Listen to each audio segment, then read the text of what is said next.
Hi, welcome to this week's episode of the Wellbeing Show. I'm your host, Noel. I've got a great guest joining me from, I think did you say Alberta in Canada? Saskatchewan. Saskatchewan in Canada. Hmm. So I don't know why, my brain randomly went to the first letter of the alphabet. It's Um, close. yeah, is it actually physically Mm. close? Yeah. Yeah. Mhm. I mean, Canada's huge, so you can't imagine anything being close to anything. Yeah. Alberta and Saskatchewan are side by side. So, Okay, great. yeah. So Michelle is joining us, who's an author, a mental health advocate, and she's going to be taking us through her life and also some of her experiences around intrusive thinking. Just to say that there'll be some subjects that we bring up, which might be triggering for some people, but that's okay. If you have strong feelings that come up because we talk about things like suicidal thoughts, if that triggers something new, that's okay. That's normal.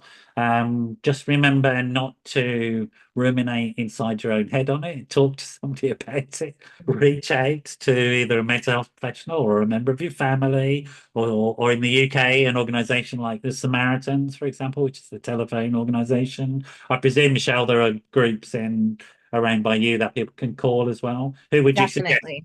Who would you suggest for people to call in sort of those types of when they're upset and Oh, well, through a lot of our work, like through many people's employment, there's actually call and helplines. And even for farmers, actually, there's helplines. So there's definitely a lot of resources out there. super. So don't feel like you're on your own, and don't feel like that it's odd if you have difficult feelings about the subject matter. It's normal.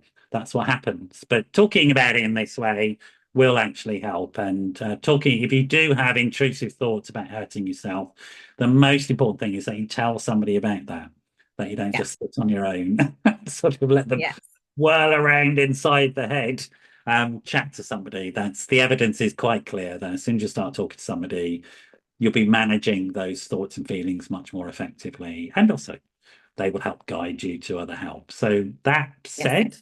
said, welcome to the show. You were born in Saskatchewan. Is that where you're Yes. from originally? Right. Tell us. Yes. Yeah. Born in Saskatchewan. Yeah. And born and raised. Trying to figure out in terms of Canada, which sits Yeah. on top. You've got Alaska over there to the Yeah. left. Yeah. Then you've got, so tell me where So in, then, Alaska's up here, and then there's the Northwest Territories, and there's British Columbia. So there's BC, yeah, and then there's Alberta, yeah, and then there's Saskatchewan. So Saskatchewan's almost right in the middle, and there's Manitoba. yeah, And so we're basically called the prairie provinces, Alberta, Saskatchewan, Manitoba. So this is where the abundance of the wheat for the world, canola for the world is grown here. right. Yeah. So you've got that vast open prairies with crops, Yes. sort of a bit like, I'm just trying to think, I drove across America once and there was the Midwest in America, Yes. Yeah. I mean, it was just huge. These farms that went on for whole Yes. countries and sort of flat, Yeah. sort of that sort of area. Yeah. Yes. Yeah, They're exactly. very rural, small towns or large cities. Small towns around here, and we only have in Saskatchewan two bigger cities, like with about and they're not even that big, like 300,000 people. I think altogether, Saskatchewan has 1 million people in the whole province. Hmm. And so the rest of it is kind of rural, small towns. But the rural is getting smaller and smaller because the farms are getting bigger and bigger and bigger. So, Right. but I mean, I live on a farm. I grew up on a farm Okay. and in a small town. It only had like 70 people in it. And when I got married, I moved out to the farm and I've been here for the last 25 years on a cattle farm. So that's you're quite in a sort of very isolated environment, and I guess you have to travel quite a long way to get to the town. And Yeah, to our nearest size city. It's about 20, 25 minutes drive. right, And we have neighbors that are within like a couple miles. We still talk in miles sometimes. A couple kilometers this way or that way. We still have quite a few neighbors around too, but there was getting less and less over the years. But yeah, we And so, still have as enough. as a child, you grew up on a working farm, uh, Yes. and the whole family pitched in, I guess, on the farm and stuff like that. That's usually how they work. You know what? In my farm where I grew up, not so much. My dad and my uncle did most of the work, and I'd say my brother was majorly involved with combining and that, and I was more with my mom, and we would take meals out to the field all the time. But that's one of my favorite like childhood memories Is is it? always, yeah, making stew and going out to the field and having a picnic because they always took time for picnics. They weren't like the type of farm where it was rush, rush, rush, rush. It was like, yeah, let's sit down, take a blanket, and have a picnic and stop the combines. And then we would continue on. And so those are, I just love those memories from my That's quite childhood. idyllic in many ways, It particularly is. when you're younger. That Yes. space and that environment and that freedom, I guess, sort of. Yeah. And I try to do the same for our kids too. We will take out sometimes supper, even though we don't need to my husband who's out on the tractor baling, and we'll just have a picnic just because Yeah, we want to. because you've got the capacity to do it. So it sounds Yeah. Yeah. fantastic. Why not? Yeah. I Yeah. guess as a young child, being around on a farm, having that freedom and that sort of space and that safety to sort of roam. I remember as a child, me and my brother, we grew up in a city, but we decided we were stuntmen. That's what Oh, yeah. that's little boys do. Yes. And we come from a generation, I think they call us generation what should be dead Yes. by now, Yes. well Yeah. over the hill.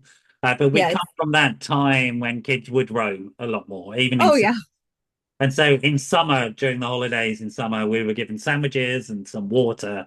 And we were told to go out in the morning and not come back until the evening when we were dirty and hungry. And that's the way we were. And so that we would Yeah. roam like that and build forts and build dents and Yes. have That's secret exactly passwords. the same. Yeah, Yeah, exactly the same. I had a cousin that lived a half mile from me, and yeah, her and I met in the middle where it was like a what we call a slough with water, and we'd yeah, make forts in there, and we'd make different mud pies, and like you name it, we would take different things there. But yeah, you're right. We were gone pretty much all day long, every day. We would yeah, be doing our own thing, building something. yeah, yeah, yeah. We used to Yeah. have my dad wasn't too happy about this when he found out, but in the shed in the back garden, my brother and I dug underneath it.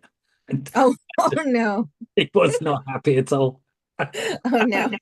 And we had a secret camp there, and you had Oh, special codes to get in. We were sort of yeah. there you go. So all of that sort of stuff. I think these days I'm not quite sure how much of that exists in sort of Western style economies anymore, whether Yeah. kids are given that sort of freedom. But you say Yeah. you try and do that with your own children. Is that Oh, possible? yeah. Right. Oh, definitely. Yeah, it's possible here. And yeah, we make sure we go off the iPads after not too long and we make sure we're outside. And we have if you they're called quads here, Yeah. ATVs.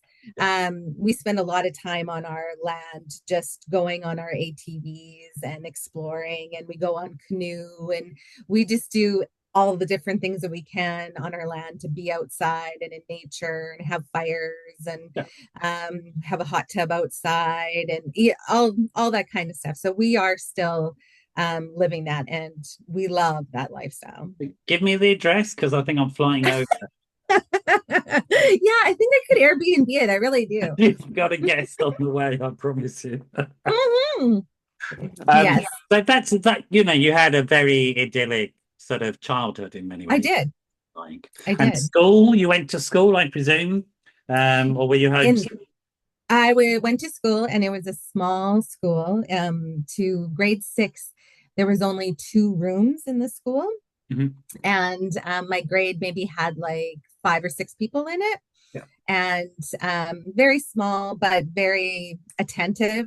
Yeah. Of course, we were looked after well and learned well. And Yeah. so, yes, in many ways, my childhood was idyllic, and my family was idyllic. Like, I mean, in the summertime, we would go camping, which was my favorite, go with the camper. My mom and dad would go for 2 weeks, and there'd be four of us kids. We'd go in a little camper, and we'd even take the dog. And there was hardly any room to sleep in the camper. So sometimes I had to sleep on the floor with the dog. And those are another part of my favorite memories. Yeah, I'm sure. Absolutely. That wasn't a Yeah. problem, right? Yeah. But so I think that's why, in some ways, my story is a little bit different when we get farther into it, because Yeah.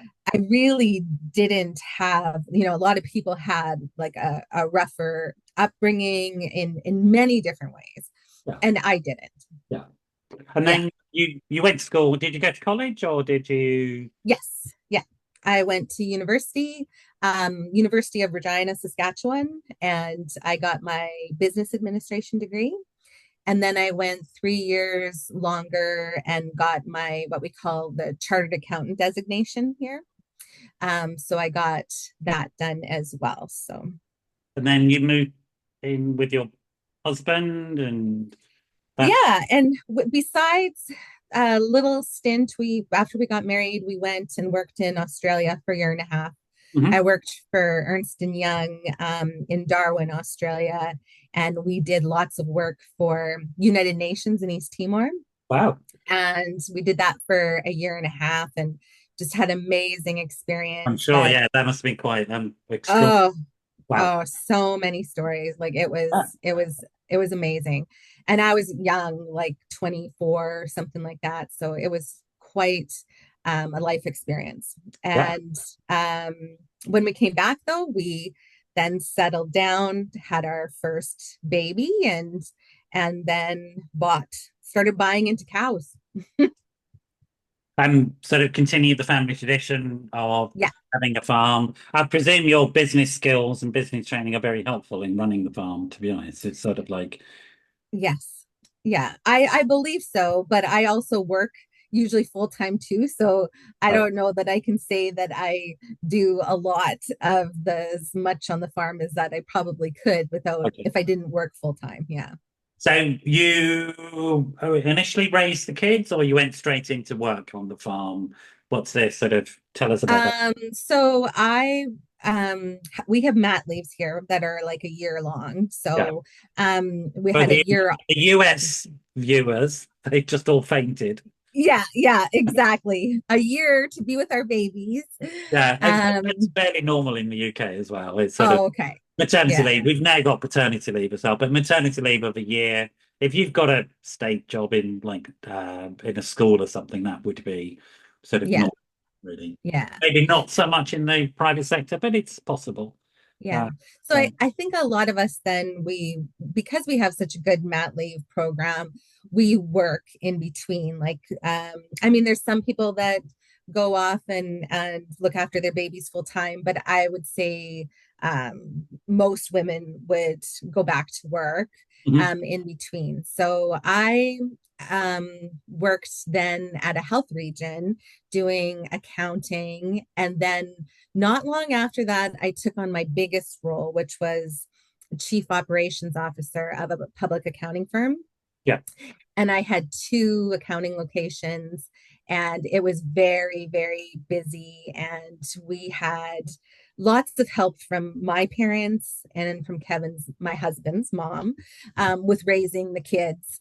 Yeah. But then soon after, we lost his mom at a young age. And then I decided I needed to cut back hours in order so that he could farm more and I could look after the kids more. Yeah. But Yeah. again, that's I mean, it's the sort of healthy model, isn't it? Having the extended family Yes. all across the world for grandparents to step in and do a lot of the child rearing and the Yes. childcare support. That's fairly standard Yeah. extended family model. The nuclear Yes. family model is bizarre. It's extreme, Yes. really really difficult for people. I don't know how people survive, to be honest. It's sort of like, Oh, yeah, exactly. And a lot of people my age are the same. If you still have your parents like I do, my parents still make meals, bring them out for us. yeah, They bring us potatoes. They get us this and that. They did my laundry this week because my wash machine was broke down. Like you still have that. You're right, that support yeah. right by you. And it's very helpful for elders as well to still have meaning and purpose and True. activity and That's company. true. Yeah. In the UK, we have a significant issue around loneliness with elders, Yes. and loneliness leading to death, not through suicide, but through just because being on your Yeah. own shortens your life. That's it. Right. Yeah. Uh, Sad. so it is, yeah. I mean, it's really sad that those structures have been breaking down. So again, it's Yeah. just interesting to point out that even though there's some sadness and loss, which is normal part of life, but you have a good life, Mm-hmm. with lots of support and lots of love Mm-hmm. around you and lots of healthy activities. Um, Mm-hmm. you have a career, you're educated, you're intelligent, you etc. Mm-hmm. Yeah. And yet you come to a point where you have to write a book about it's quite serious mental health Stop. issues, isn't it? It's Yes. really Yes. interesting. So it is genuinely breaking some of the stereotypes and myths about what mental health issues are about. So Right. when would you say you started in on reflection? Because when we become ill, we don't know we're ill, but we need to be Yes. taught.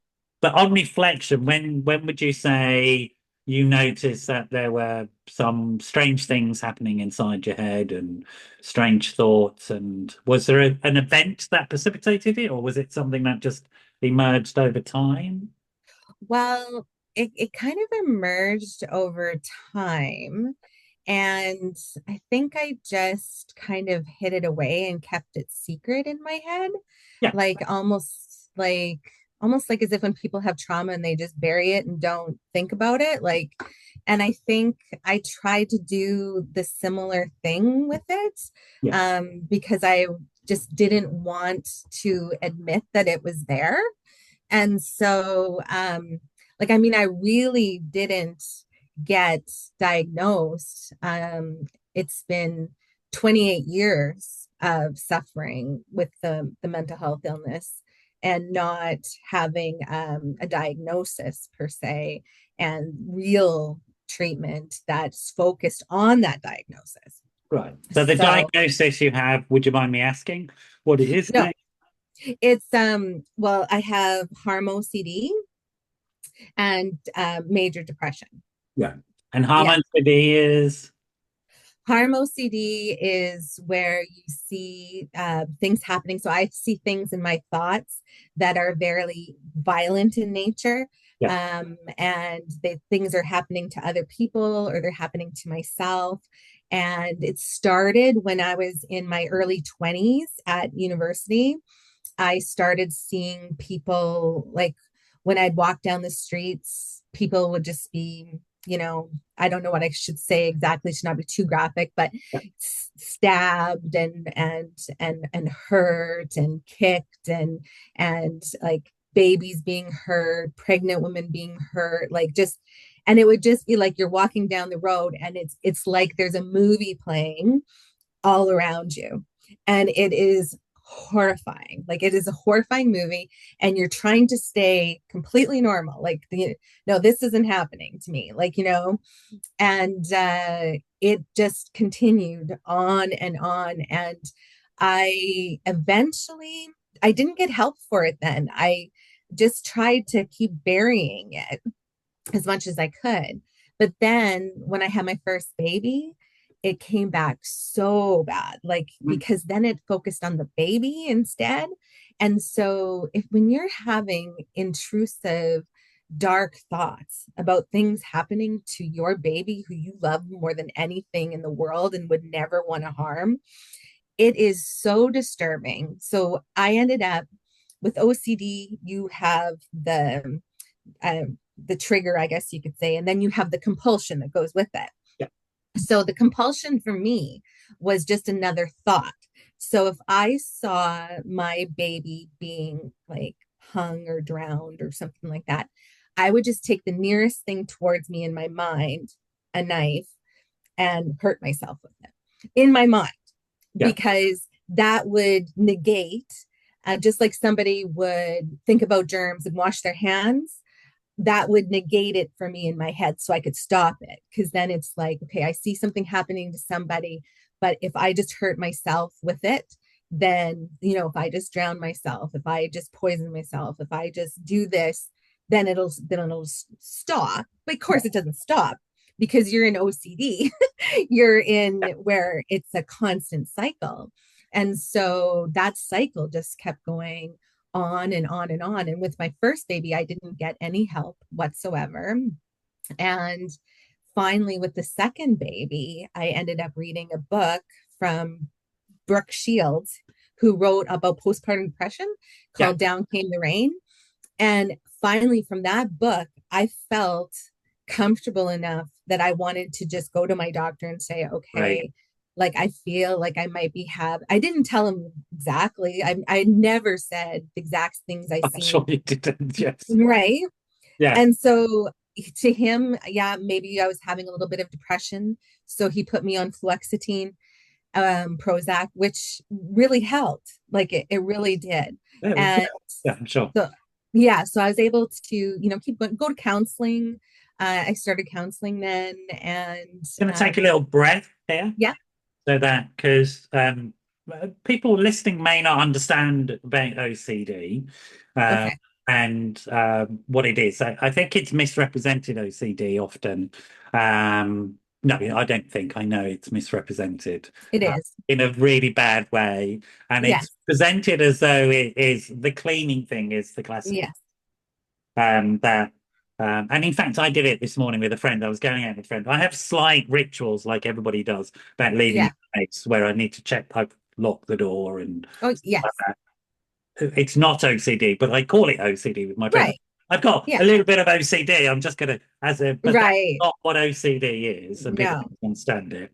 And right. also, I don't know if you've come across this yet, but the current thinking about OCD is that it's better to understand it more like a psychotic illness than it Mhm. is anything else because of these thoughts. Now, people imagine OCD is like having a thought, and you're sort of telling yourself, I'm just having a thought. That's not what happens. Right. You see something, you experience something in your mind, and you cannot see that it's not real. Well, yes. Or you cannot be so disturbed by it Yeah. that you cannot, because you're so disgusted with yourself, Yeah. that that's the real part to you. The real part is like, how disgusting that I could have this thought. Right. Like, right?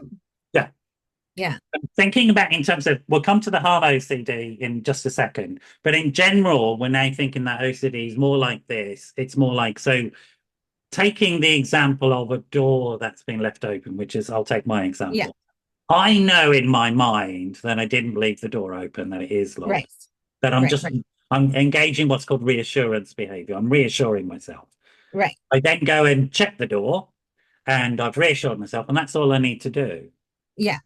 because it confirms that what I already knew. If I've got Right. a compulsion to it, checking the door doesn't help at Mm-mm. all. Mm-mm. Yeah. Yep. Because It to doesn't. me, the door is still open, even with the thing that's Yeah. going on. The belief is so strong. That's the point I'm Yeah. getting. And people don't Yes. understand that these Right. rituals, these that we engage in don't really help. And that the person with OCD is still stuck with whatever the OCD is. And that's the difference between it and say just an Right. anxiety. Okay, so I'm Right. going to say about your harm OCD and what it does to you. Well, I was just going to also say, when you were saying about that, it's like you don't trust yourself with the truth. Like, so you don't trust yourself that you lock the door. Like, you don't, because of the way that your brain works. Yeah, You don't trust yourself. that's right. So, yeah. Yeah. OCD treatment involves teaching people not to do the reassurance behavior because it's pointless. Right. Yes. So Yes. it's a waste of time, and you just spend your whole life reassuring yourself and not living a life. Yes. And so Yes. you have to do other strategies for dealing with it. And it's just, I Yes. think, important for people to understand that. Now, Yeah. harm OCD, how many people would you say have it? It's not that common. OCD is Yeah. quite significant in terms of the Yeah. number. It's not that common, I don't think, but I thought for the last 28 years of my life that I was completely alone.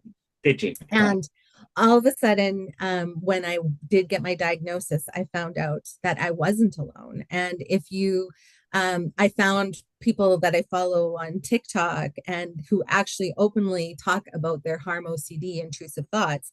And I looked at it and I was like, this is me, like this person is me. And then I see other people commenting and say, yes, I that happens to me, yes, that happens to me. And I saw one, even a lady from the UK the other day, explaining how when she walks past the dishwasher and the knives, and I was like, Yeah. oh my gosh, there's people out there like me. And I never expected to know that there was people out there that And like me. So yeah.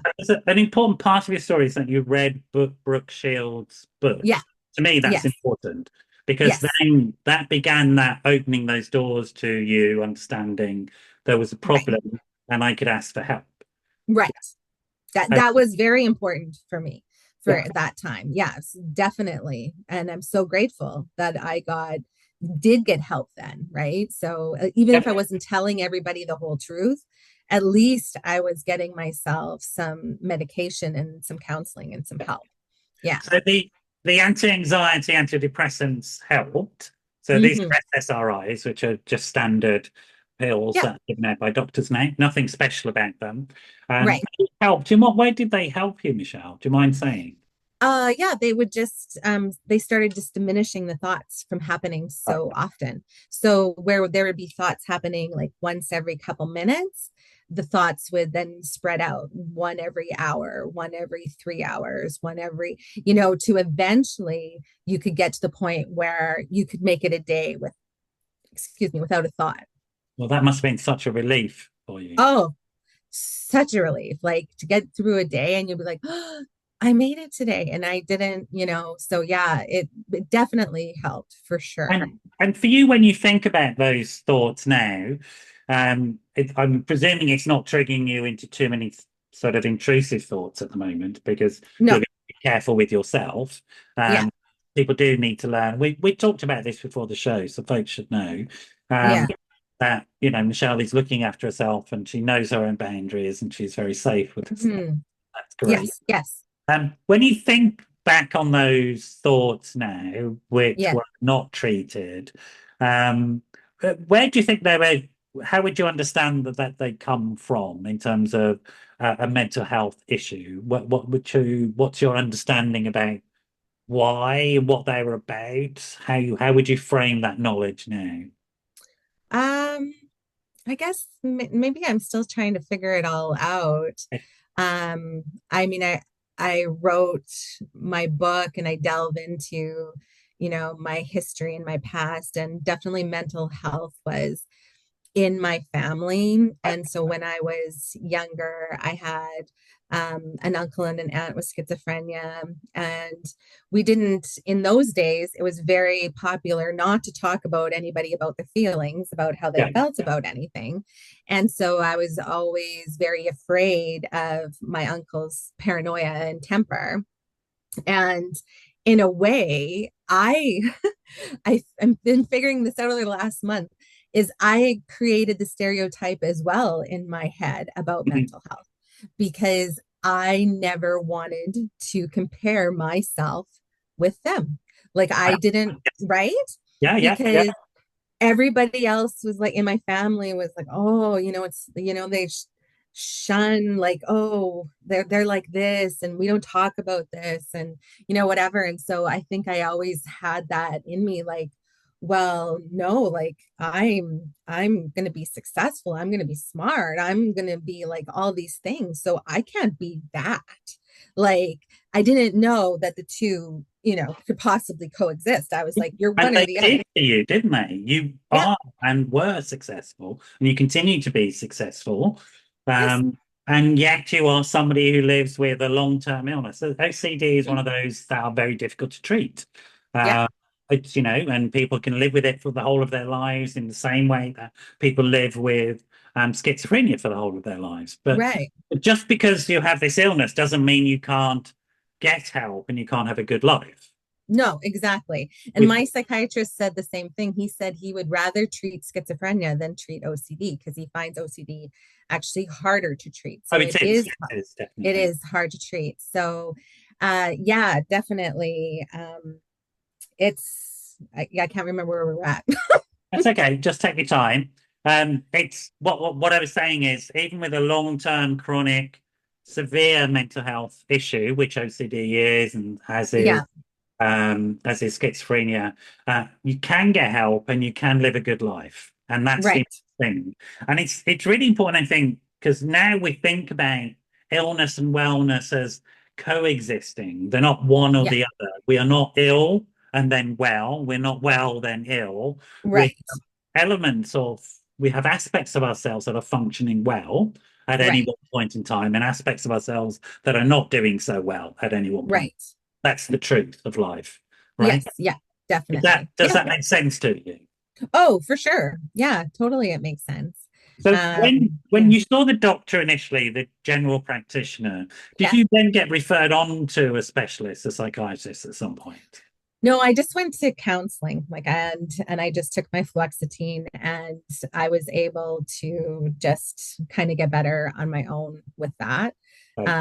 And I just until I went into other peak periods, which was another baby, or I had two babies, then I had a miscarriage, and then I went into the same thing again. Yeah. And then I had another baby. And so I went through it again, but I was already a little bit where I knew, like, okay, this is the meds I need. I need to go to counseling, and this is the way it's going to be. And so I was okay with that. And then I had severe endometriosis. My organs were all tied together. And in order, I was having ischemic colitis attacks where the blood flow was shutting off to my colon. And then they decided that they were going to put me on a drug called Lupron. Do you know where it takes away your estrogen? So it takes Yeah. away, so you have no estrogen. I had no estrogen for like a year, and that's the maximum you can be on it because your bones need Yeah. estrogen. Anyways, it drove me into the deepest depression because Wow. it was just without estrogen, it was incredibly awful. Then I ended up going to the Mayo Clinic and getting some of my physical illness all sorted out. And they put me on a different antidepressant for menopause because then I had had a hysterectomy, I had a oophorectomy. And so they were like, okay, we'll put you on something else. Little to anybody's knowledge, that antidepressant wasn't the same as fluoxetine. So the OCD came back in a barreling race Yes. because like it didn't have it anymore. What I needed, So but it I wasn't didn't an know that. SSRI, it was an earlier, Right, a right, tricyclic or something like that. right. But I didn't know that at the time, and it was no doctor's fault either because I didn't tell anybody what I saw. So how would anybody know that that's what I Right. had? Like, right? And so till it got so extremely bad that um, it was becoming very real thoughts of suicide, right? Then I knew that like I'm in deep trouble here. Like this is something I'm going to have to face. And And were you I'm telling going anybody about it at that point, Michelle? Or were you just sort of gritting your teeth and getting on with it? I didn't tell anybody then. Okay. That No. must be very lonely for you. Yeah. Really. Yeah. I Yeah. get quite sad listening to that story, particularly Yeah. somebody who already knew they had issues and had got help and then it stops working. And again, it's a very familiar story. When we live with something long term, Yeah. we change, our bodies change, our circumstances change. What we need, what helps will change. Right. And Right. we have to learn a core set of skills about saying, help. Yeah. It's not Right. working. No, Exactly. it's not working. Right. And so then, even when the big wake up call came, which was July 2023, Yeah. I went to drop my son off at daycare, going to work, and I felt just different. And I can't really explain how I felt different, but I just felt like something else was making my decisions, and it wasn't me making Yeah. the decisions. Yeah. And so I've I heard dropped that him. description before. Yeah. Yeah. Yeah, so I It's dropped him almost off. a disassociative effect, Yeah, observational. Who yeah. is it? Who's in charge now? Not me. Yeah, Yeah. exactly. Yeah. Yeah. Yeah, what's happening? Who's in charge? And so, I mean, I had a choice then to like go to a hospital or go do, but I didn't. And I was driving home, and it was just nonstop that it was time to say goodbye. Like, and so I was crying, and I was saying goodbye in my mind to my family, my husband, my kids, because in what was happening with me is it was just saying that I was going to go into traffic and hit a semi, and this was it. Like, there was no choice. Like, there was no choice. It made me seem like you can't call anybody, Yeah. you can't do this, you can't do that. Like, this is what is happening. And so to me, at that time, it felt almost like, when I look back at it, like a brain aneurysm or like a heart attack, like something wanted to take my life that day, right? And Mhm. I don't feel like it was me who wanted to take my life that day, because I didn't want to go. And so, anyways, I ended up getting home, and because I kept thinking about it the whole way, but the thought kept saying to me, well, but you got to do it all the way. You don't want to do it halfway, right? So then I thought, when I get home, I would just figure out how many pills to take, and then it would be over that way. And it just so happened my husband, who was out bailing, he came in the house for some coffee. And when I saw him, I snapped and I just started crying. And I was just like, what's going on, kind of thing. I said, and I did tell him then what had happened. And then we were worried and scared, but I was starting different medications and in between medications, and so just kind of watched that and went back to my psychiatrist. And then it really wasn't until it happened again in January 2024. And it was actually the book that I was writing. So I started writing the book, and I started writing what I had been through. Mhm. And it was like, Noel, like the other side of my brain was like, that was recognizing it for the first time. It was like, that's like, no, those are secrets. Like, those are things we hold back Right. there. And I'm writing them and I'm seeing it on paper. And I'm like, my logical brain is like, this is real, Michelle. Like, you Yes. are ill. Yeah. Yeah. Like, this isn't a game. This isn't something that you're hiding. Like, this is real. Like, you're writing this. Like, this is a real story. And then I just dove down farther, because then I realized what my whole life had been like, Yeah. and what I had fought for so many years. And I just, yeah. And then I had another suicide experience again, but this time I was able to actually, and again, it was by accident, got a friend to come and meet me, and she ended up taking me to the hospital. Yeah. But anyways, that's all in my book. And then I started TMS right after that time in So that's January. transcranial magnetic stimulation for people to. That's right. Yeah. And So, that really, really changed the course of everything. okay. So I went back on fluoxetine, and I went to counseling, and I had all kinds of plan of different things to do. I wrote every day, but the TMS, where they say that it clears the path in your brain, right? So my doctor would say that the depression would be up here, and we're trying to push those thoughts to the back, right? We're trying to disperse them. With OCD, the magnet would hit here, we're trying to disperse those OCD thoughts so they're not stuck in that cycle. And I could, almost imagine it every day. And when I got to about halfway down the treatments, it's like I could envision that those pathways had So changed. you could, yeah, right. Yeah. Like it was literally like I'd be going to TMS and my part that was saying all the violent images, like, so because I'd have to go through my script that would go through all the violent things that I'd see all the time. Yeah. And after I did like 20 sessions and I was reading my script, my brain was like, who is this?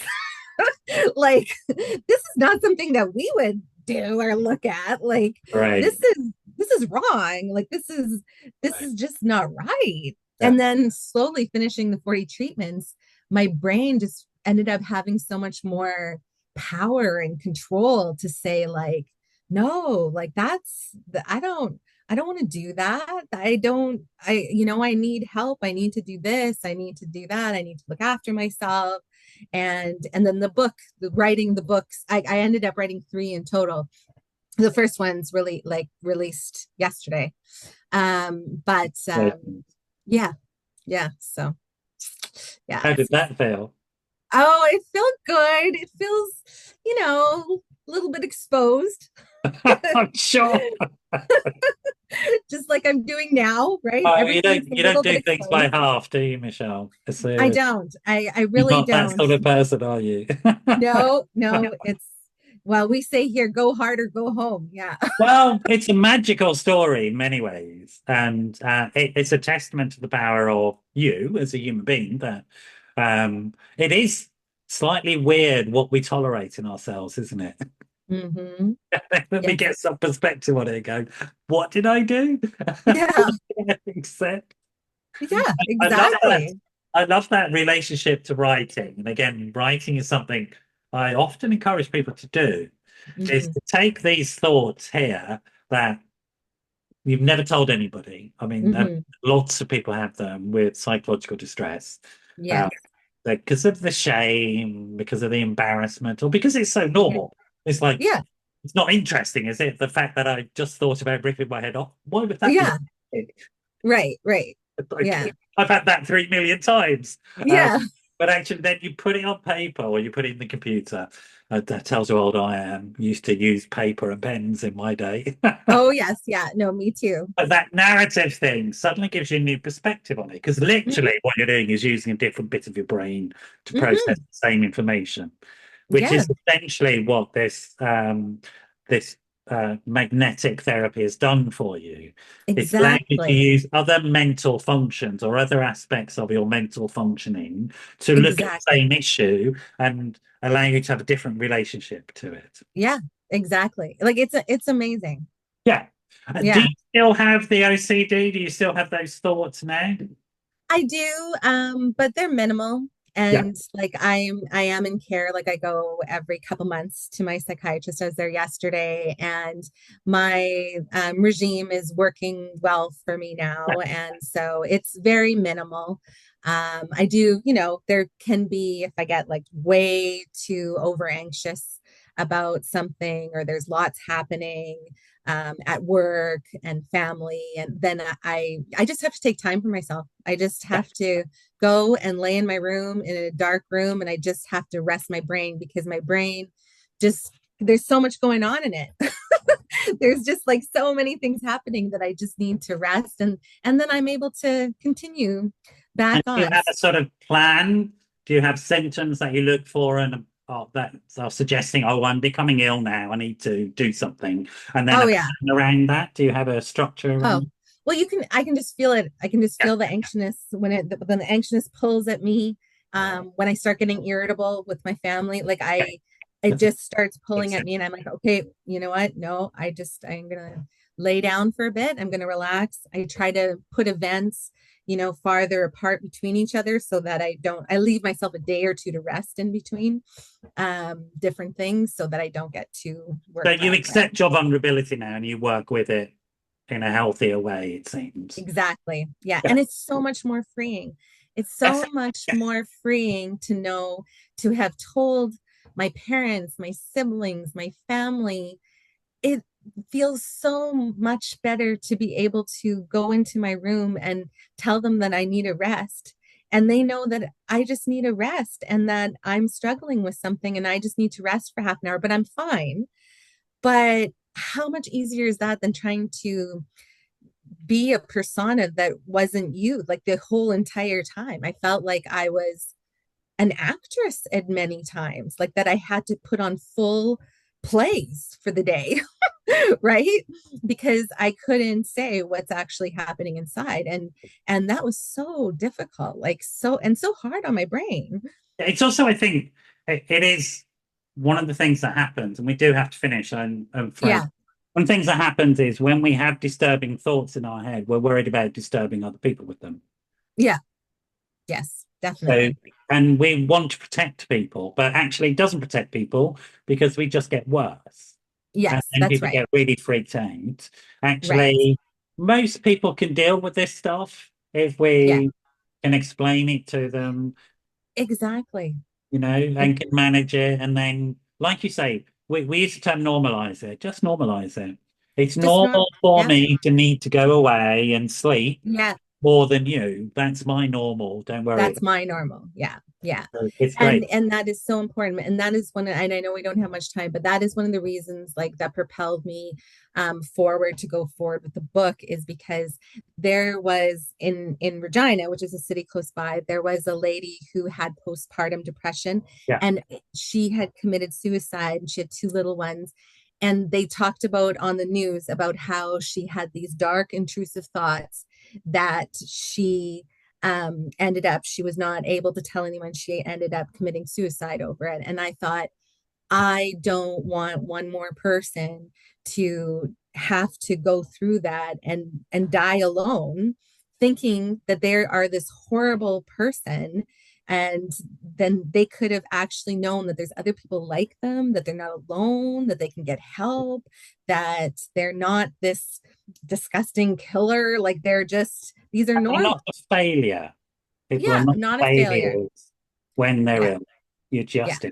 You're not a failure. I think it particularly can, that sense of failure, I think in men and women as much. Just thinking about mums though, and trying to hide that stuff when they have difficult feelings of failure around their own children and their Mm-hmm. relationship to them. It can be a very complicating factor and worried about how people Oh might yeah. view you as a mother, Yeah.